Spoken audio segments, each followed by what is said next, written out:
from the Peoria Riverfront Museum, and this is my assistant. And today, for our science video, we're going to be looking at an optical illusion. See a little bit about how our vision works, our eyes and our brains. So Lucy, can you hand me the Necker cube? It's actually just a drawing of a cube, of a box.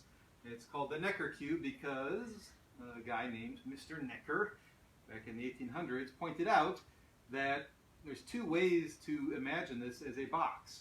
You can imagine the box with this square in the front, pushing out towards this way, or you can imagine it with this square in the front, pushing out that way.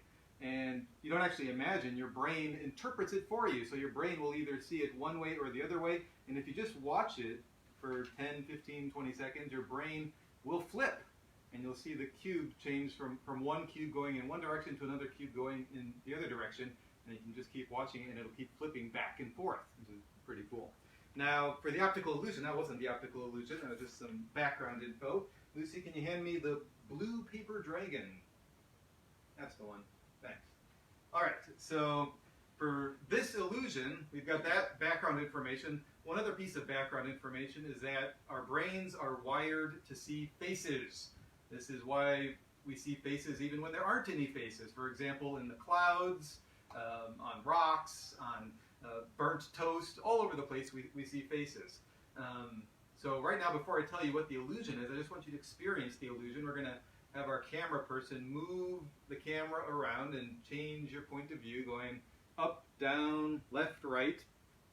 And your experience watching should look like the paper dragon's head is moving and following you around, looking up, down, left, right. Of course, it's a paper dragon. There's no motor. It's not moving.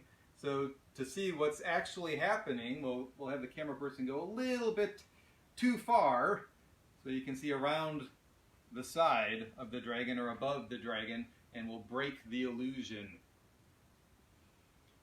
So the paper dragon is just sitting here.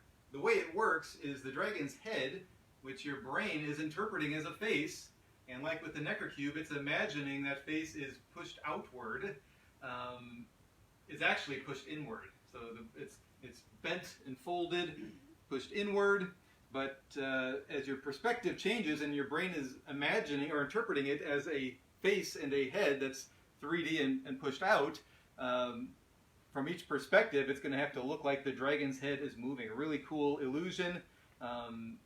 You can do this not just with a camera, but with your eye. If you close one eye and do it with your own paper dragon at home, or if you do with two eyes, it works, but only if you're farther away. And there's lots of different ones you can make. Lucy, can you hand me the other two dragons we've got made, the green and red ones? Yeah, so they come in different colors, and they'll all work together at the same time. So you can watch them all moving their heads simultaneously, as long as you don't go too far and break the illusion for one of them. And Lucy, can you hand me the other dragon, the purple one, which we haven't cut out yet, but this is what you get. You just get this simple piece of paper with a design. You just cut it out, fold it according to the instructions, and then tape it, and you get this figure in about 10-15 minutes. That's all it takes. So we'll go ahead and leave a link in the comments that goes to a website that has a whole bunch of these, not just dragons, but other ones. The same concept. This was the original concept that was done, but a lot of people have made other versions with different animals and cool things. So we'll give you a link to those. You can try those at home. Let us know if you have any questions or comments in the comments. And I want to thank museum members and Visionary Society members, as always, for your support of the museum. And we'll see you later. Happy Thursday. Say bye. Bye.